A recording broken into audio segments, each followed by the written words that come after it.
आज का anime recap डोंगुआ अब मिरर्स पर होने वाला है। एक इंसेन बैटल के दौरान दो फॉर्मिडेबल फोर्स के बीच एक यंग मैन आसमान से गिर पड़ा जब एक एक्सीडेंट ने उसे दूसरी दुनिया में ट्रांसपोर्ट कर दिया। इस बार ट्रक को नहीं था। उस मोफो ने पहले ही बहुत ज्यादा जान ले ली है। उसे याद आया कि वो लगातार 90 घंटे तक गेम खेल रहा था जब अचानक उसकी इलेक्ट्रिसिटी ने साथ छोड़ दिया और ब्लास्ट होकर उसके पूरे चेहरे पर फट पड़ी। ये नाम का वो लड़का यकीन ही नहीं कर पा रहा था कि अब वो एक दूसरी दुनिया में आ चुका है। और जो चीज इससे भी ज्यादा शॉकिंग थी वो तब हुई जब एक पावरफुल एंटिटी ने उसका वेलकम किया। वो ब्लू हेवनली क्रीचर जो जूस पीते हुए स्मर्फ जैसा लग रहा था ने अपना इंट्रोडक्शन सिस्टम गोल्डन फिंगर के रूप में दिया। उसने कहा कि वो यी को गॉड्स के बराबर ओवरवेलमिंग पावर देने वाला है, बस उसके बदले में एक फी चाहिए होगी। यंग गेमर के पास बिल्कुल भी पैसे नहीं थे, इसलिए ब्लू स्प्रिट ने फिलहाल उसे लोन दे दिया और बोनस में एक मार्शल आर्ट स्कूल बिल्डिंग भी दे दी।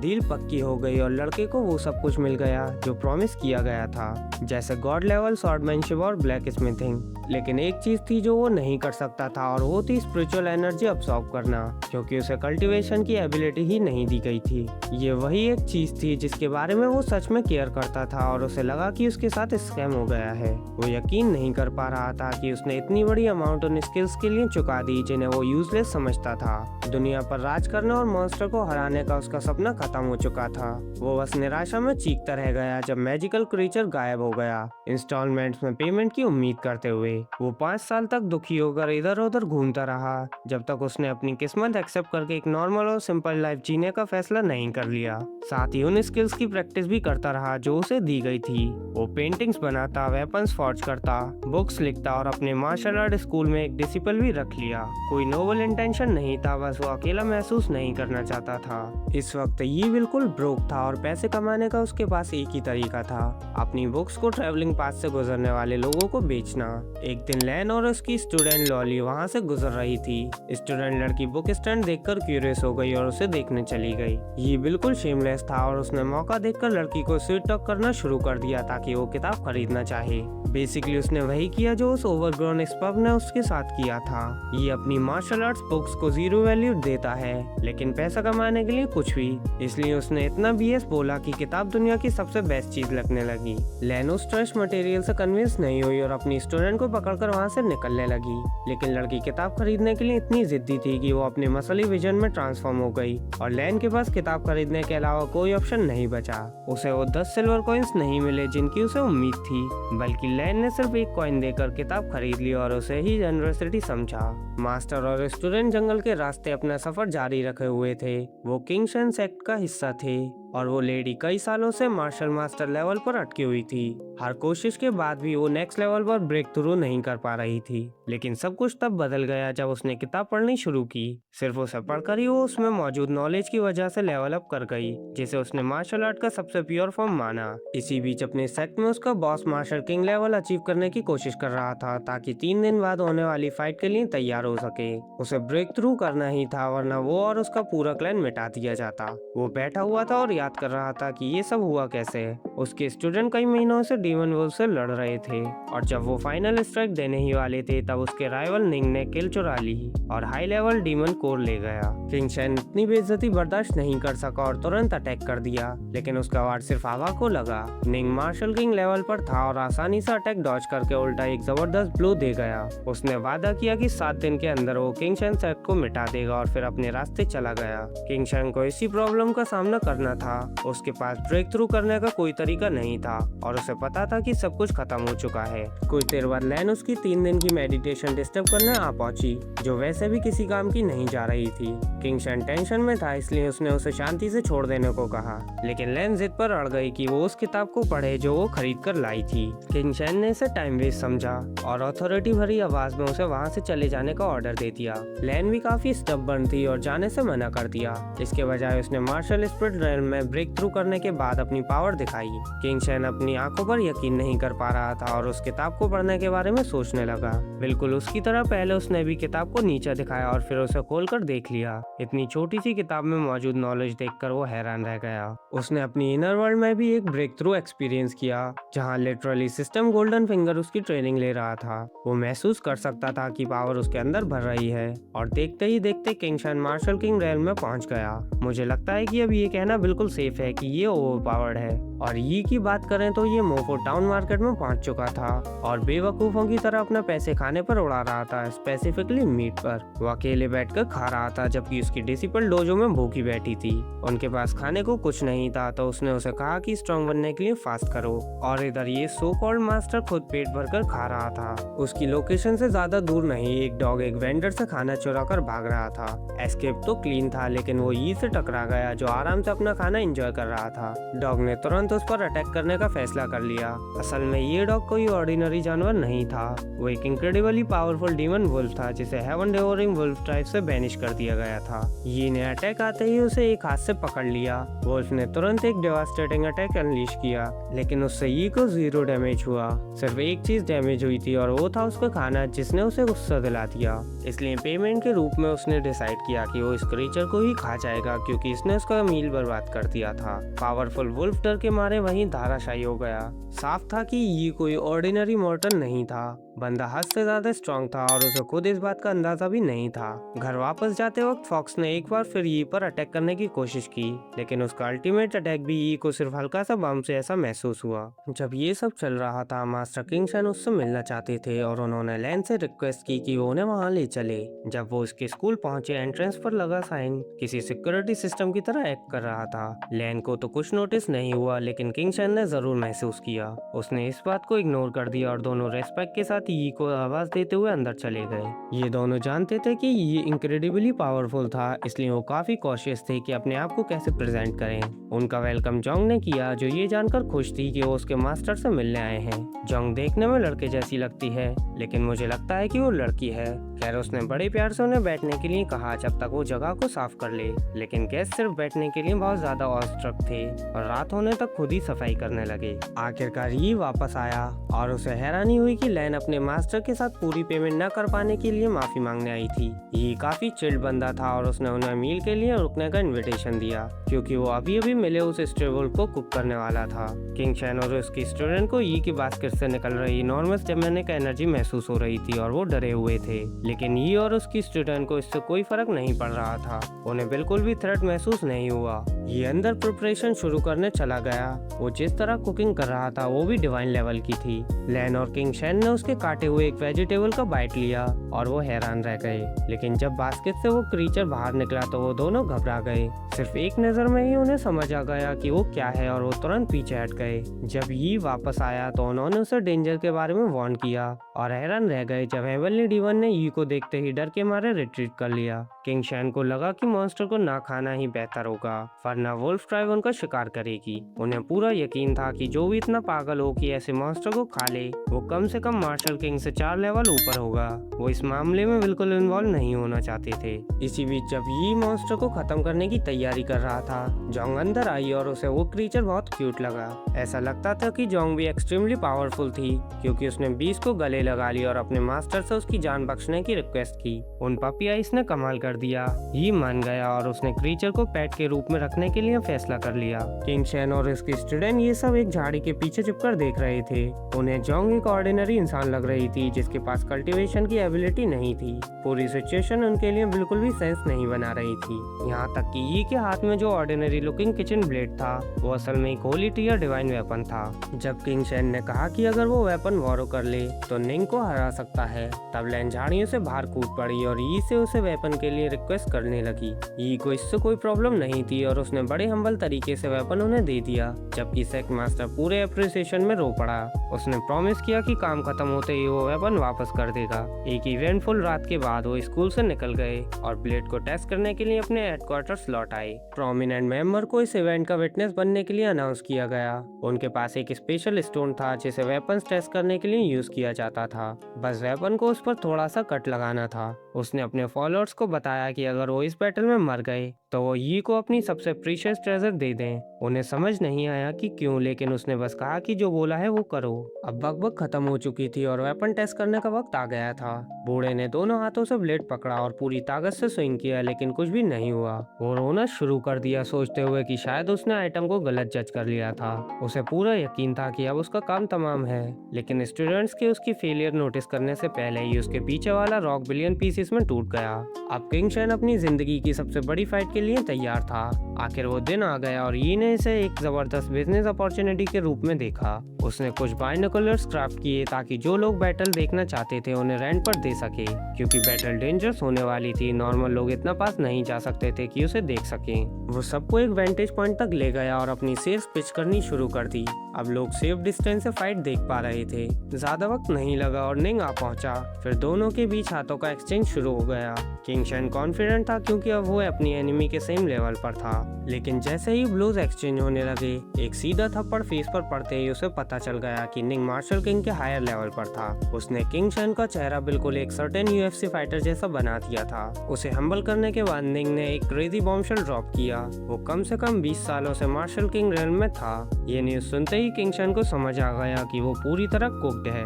निंग ने उस पर जरा भी मर्जी नहीं दिखाई और अपने bootleg bottom of the shelf shadow clone jutsu का यूज करके किंग शेन की जबरदस्त पिटाई कर दी। वो उसे ऐसे पीट रहा था जैसे बूढ़े ने उसकी माँ की इंसल्ट कर दी हो। किंग शेन अपनी जान बचाने के लिए लड़ रहा था और जितनी ऑक्सीजन उसके लंग्स ले सकते थे उतनी सांस ले रहा था। इस आदमी के पास जीतने का कोई चांस नहीं था और वो ये जानता था पावर गैप बहुत ज्यादा था। उसने अपना हाथ पीछे रखा हुआ था, परफेक्ट मौके के इंतजार करते हुए, ताकि किचन ब्लेड निकाल कर निंग को तब स्लैश कर सके जब उसका गार्ड डाउन हो। लेकिन किसी तरह निंग को किंग शेन के डिवाइन वेपन के बारे में पहले ही पता था। इस रेवलेशन ने प्रूव कर दिया कि किंग शेन सेट के अंदर कोई रैट यानी गद्दार मौजूद था। निंग ने अपनी मूव शुरू की जब उसने श्रेक के स्वयं से निकली हुई लगने वाली ग्रीन सब्सटेंस समन कर ली। उसके पास भी अपना डिवाइन वेपन था, लेकिन उसका वेपन कर्स था। कहा जाता है कि उस वेपन ने 1 मिलियन सोल्स ले ली थी और यूज करने वाले की लाइफ स्पेन से भी 10 साल छीन लेता था। ये बंदा मजाक नहीं कर रहा था। किंग शेन ने भी अपना वेपन निकाला, लेकिन कोई इम्प्रेस नहीं हुआ। सब उस पर हंसने लगे और वो भी उस तरह की हंसी जो इंसान को रुला दे। लेकिन उसके पास आंसू बहाने का भी वक्त नहीं था जब निंग ऑफेंसिव पर चला गया और किंग शेन उसके अगेंस्ट कुछ भी नहीं कर सकता था। हालांकि बूढ़े को यी की फॉर्जिंग एबिलिटी पर पूरा भरोसा था, फिर भी उसे नहीं लगता था कि एक सिंपल किचन बुचर नाइफ निंग के सोल ईटिंग वेपन के अगेंस्ट कुछ कर पाएगी। इस पॉइंट पर किंग शेन ने लगभग हार मान ली थी। बूढ़ा पैनिक कर रहा था, लेकिन तभी उसने यी की इंस्पायरिंग आवाज सुनी जो कह रहा था कि कभी गिव अप मत करो। किंग शेन को लगा कि यी उसका हौसला बढ़ाने आया है, लेकिन रियलिटी कुछ और ही थी। असल में यी नहीं चाहता था कि फाइट खत्म हो, क्योंकि अगर डुएल खत्म हो जाता तो उसके कस्टमर्स चले जाते। तो असल में ग्रीडी थी जिसने उसे वो खूबसूरत मोटिवेशनल वर्ड बोलने के लिए इंस्पायर किया। और सच कहें तो किंग शेन वाकई इंस्पायर हो गया। लैंड के मुताबिक इसकी औरत तक बदल गई थी। निंग के लिए तो ये सब एक जैसा ही था। वो अटैक करने के लिए आगे बढ़ा, जो पहले देखने में ऐसा लगा जैसे उसने किंग शेन को निगल लिया हो, लेकिन बूढ़े को यी पर पूरा भरोसा था और उसने बस नाइफ को स्विंग कर दिया। उस सिंपल अटैक ने निंग के वेपन को पूरी तरह डिस्ट्रॉय कर दिया और बोनस में उसका ये काम भी उड़ा दिया। निंग ने धूल बैठने का इंतजार तक नहीं किया और तुरंत अपने सबऑर्डिनेट्स के साथ रिट्रीट कर गया। किंग शेन सेक्ट उन्हें भागने देने वाली नहीं थी, लेकिन उनके लीडर ने आकर कहा कि सब ठीक है। उसे लगता है कि ये चाहता है कि वो मर्सी दिखाए और दोनों सेक्ट बैलेंस की स्टेट में रहें, जहां कोई एक दूसरे पर डोमिनेट ना करे। दूसरी तरफ ये तो चाहता था कि फाइटिंग चलती रहे ताकि उसके कस्टमर्स बने रहें। फाइट खत्म होने के बाद सब लोग चले गए तो वो दुखी रह गया, लेकिन उसकी सिचुएशन और भी खराब होने वाली थी जब उसकी मुलाकात उसकी चाइल्डहुड क्रश और गर्लफ्रेंड पेंग यिंग से हुई, जो बुरी खबर लेकर आई थी। उसे किंग शेन सेक्ट में एक्सेप्ट कर लिया गया था, जहां कल्टीवेटर और मोर्टल के बीच रिलेशनशिप मना थी। बिल्कुल सही सुना, वो उससे ब्रेकअप करने आई थी। और सबसे बुरी बात ये थी कि वो तुरंत सेक्ट के एक आदमी की बाहों में जा घुसी, जिसने कुछ स्ट्रिंग पुल करके उस सेक्ट में एंट्री दिलाई थी। दिल टूटने के बाद भी ये वहाँ से चला गया, क्योंकि उसने उसका असली रंग देख लिया था। उसे समझ आ गया था कि वो स्ट्रीट की थी। इसी बीच ये नया आदमी किंग शेन सेक्ट का रैट यानी गद्दार निकला, क्योंकि उसे निंग को रिपोर्ट करते हुए दिखाया गया। वो एक अच्छा स्पाई न होने की वजह से एलिमिनेट होने वाला था। तब उसने निंग को सब कुछ बता दिया जो वो जानता था कि किंग शेन इतनी पावर कैसे हासिल कर पाया। उसने जियांगपिंग सिटी के मार्शल आर्ट जिम की तरफ इशारा किया और कहा कि यही उसकी ताकत का रीजन है। उसने सुना था कि वहाँ एक फॉर्मिडेबल मास्टर है, लेकिन उसे नहीं पता था कि वो ये है। निंग ने उसकी जान बख्श दी और वू ब्रदर्स, वू चैन और वू फेंग को समन किया। वो डार्क ग्रुप के इंक्रेडिबली पावरफुल डीमंस थे। निंग ने उन्हें टास्क दिया कि सबके पीछे जो भी इंसान है उसे ढूंढ निकालो।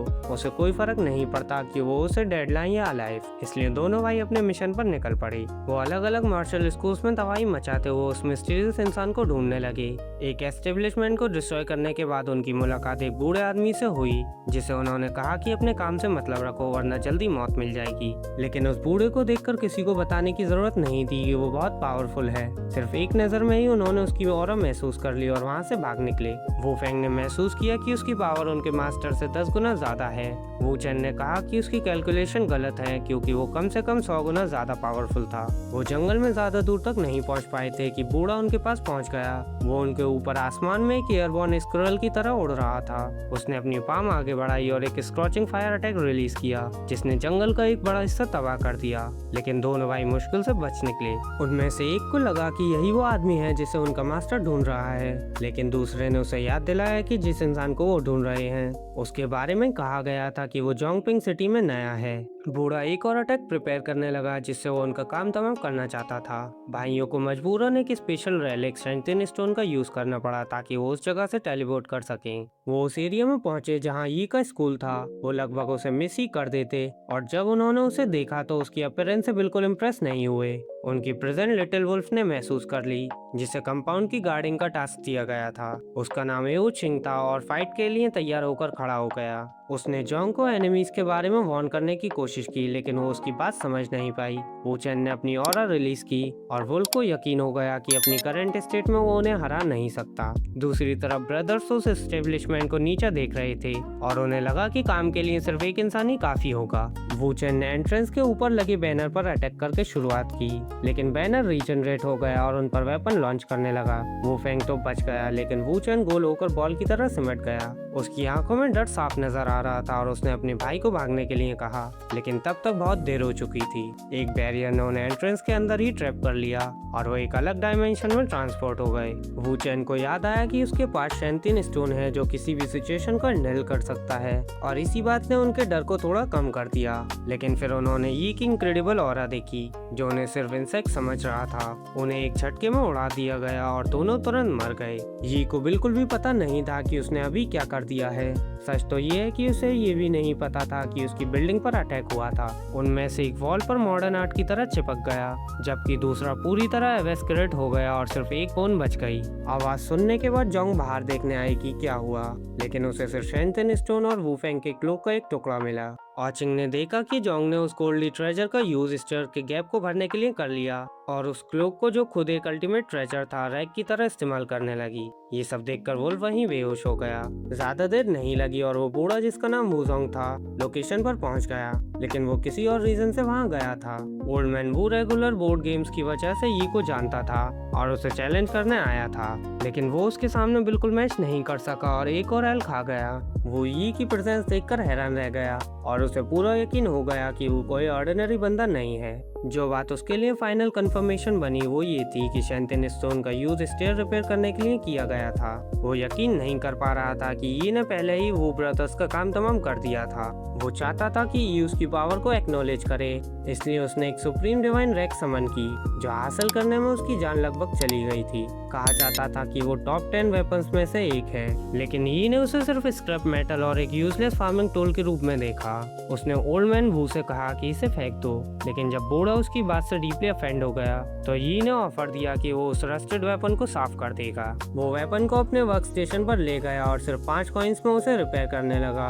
वो उसकी एबिलिटी देखने के लिए बेचैन था। सिर्फ अपने हैमर के एक स्विंग से ही यी ने सालों से वेपन पर जमे ब्लड स्टेन्स को हटा दिया। वेपन ने एक नया गोल्डन फॉर्म ले लिया, जिसे देखकर ओल्ड वो बिल्कुल स्पीचलेस रह गया। फॉक्स के होश तो आ गए, लेकिन यी का काम देखते ही वो फिर से बेहोश हो गया। इसी दौरान किंग शेन अपने सेकंड इन कमांड यूनर को लेकर यी से मिलने आ चुका था। वो मुश्किल से अंदर पहुंचे ही थे कि किंग शेन ने यी की फॉर्जिंग के रिजल्ट में मैनिफेस्ट होते हुए ड्रैगन एनर्जी को देख लिया। यूनर तो और भी ज्यादा शॉक्ड थी, क्योंकि उसने लेजेंडरी वूजोंग को देख लिया था, जो मार्शल सेज लेवल पर था, और ये लेवल मार्शल किंग से 2 रैंक सुपर है। दोनों यकीन नहीं कर पा रहे थे कि यी का काम देखकर वो पैनिक कर रहा था। ओल्ड वो इतना ज्यादा अमेज्ड और डरा हुआ था कि उसने अपनी मम्मा को पुकारना शुरू कर दिया। यी ने रिफाइंड वेपन प्रेजेंट किया और कोई फी नहीं मांगी। क्योंकि उसे लगा कि वो उनकी गेम हारने की वजह से अपसेट है। किंग शेन ने पॉइंट आउट किया कि अगर वो पूरा सेक्ट भी बेच दे तब भी यी की सर्विस का पेमेंट करने के लिए वो काफी नहीं होगा। ओल्ड मैन वो इतना ग्रेटफुल हो गया कि उसने एक हेवनली एग्रीमेंट और अर्थली कॉन्ट्रैक्ट साइन करने का फैसला किया, जिसमें अर्थ को पेपर और लाइटनिंग को पेन के रूप में यूज किया गया। उसने कसम खाई कि अगर यी को कभी जरूरत पड़ी तो वो उसके लिए 10,000 बार अपनी जान कुर्बान कर देगा। सबसे क्रेजी बात ये थी कि ये कॉन्ट्रैक्ट तोड़ा नहीं जा सकता था। इस पूरे स्पेक्टिकल के बाद ओल्डू काफी सस्पिशियस बिहेव करने लगा, इसलिए यी ने उसे अपने कंपाउंड से बाहर निकाल दिया। तभी यी की नजर किंग शेन और यूनर पर पड़ी, जो यी को फ्लेम पर्ल गिफ्ट करने आए थे, जो उनके सेक्ट का सबसे वैल्यूएबल ट्रेजर था। यी ने बड़े ग्रेस के साथ गिफ्ट एक्सेप्ट किया और बदले में उन्हें अपनी नई मार्शल आर्ट बुक प्रेजेंट कर दी। यूनर ने उस बुक की वैल्यू तुरंत महसूस कर ली। उसने किताब झट से छीन ली और भाग गई, जबकि किंग शेन उसके पीछे दौड़ पड़ा। आखिरकार उसने उसे पकड़ लिया और जबरदस्ती किताब उससे वापस ले ली। इसी दौरान ये अपनी बुक्स के लिए पब्लिशिंग डील की उम्मीद में मेन सिटी की तरफ निकल चुका था।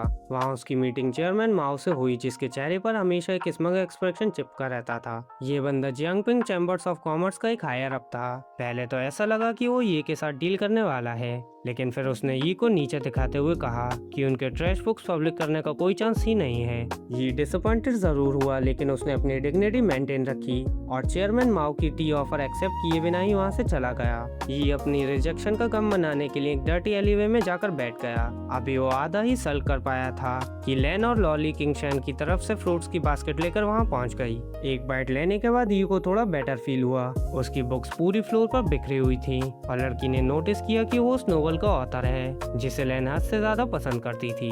लैन का सपना हमेशा से ऑथर से मिलने का था। उसने लोली को रोक दिया ताकि वो ऑथर के लिए अपनी असली एडमिरेशन रिवील ना कर दे। सच कहें तो वो उस पर पूरी तरह स्मिटन थी। लॉली ने बताया कि उसके फादर बोफंग चैम्बर ऑफ कॉमर्स के प्रेसिडेंट हैं और वो यी की बुक्स पब्लिश करवाने में हेल्प कर सकती है। उसकी एक ही कंडीशन थी और वो ये है कि यी लैन को किस करे। लॉली पूरी विंग वुमेन बनी हुई थी, लेकिन लैन को लगता था कि वो यी की ट्रस्टी लिप्स के लायक नहीं है, इसलिए उसने बड़े रेस्पेक्ट के साथ मना कर दिया। फिर वो सब ये देखने गए कि क्या उसका फादर हेल्प करेंगे। जब उन्होंने सुना कि किंग शेन यी को मास्टर कहकर बुलाता है तो उन्हें लगा कि यी जो भी नॉनसेंस लिखेगा उसे पब्लिश करना चाहिए। हालांकि पब्लिशिंग उनकी स्पेशलिटी नहीं थी, फिर भी प्रेसिडेंट चाहते थे कि काम तुरंत शुरू हो और वो बिजनेस के फेल होने तक का रिस्क लेने के लिए भी रेडी थे। उनका ये गैम्बल सक्सेसफुल रहा, क्योंकि जैसे ही नॉवल रिलीज हुआ वो इंस्टेंट हिट बन गया। लोगों ने उसे हद से ज्यादा पसंद किया। यी को वो ब्रेक थ्रू मिल गया था जिसकी उसे डेस्परेटली जरूरत थी। तब से कुछ समय बीत चुका था और निंग के सेट की एक मेंबर सूलिंग ने वू ब्रदर्स की ऑरा को ट्रेस करते हुए यी के स्कूल तक रास्ता ढूंढ लिया था। किसी रीजन की वजह से वो एंट्रेंस क्लियर करने में सक्सेसफुल हो गई और दूर से यी को ऑब्जर्व करने लगी। उसने देखा कि ऑचिंग एक बोन लेकर यी के पास आया। यी ने वो बोन उसे लेकर वुल्फ के लिए फेच करने के लिए फेंक दिया, लेकिन सूलिंग ने उसे कैच कर लिया और उसमें वू फैंग की स्प्रिट देख ली।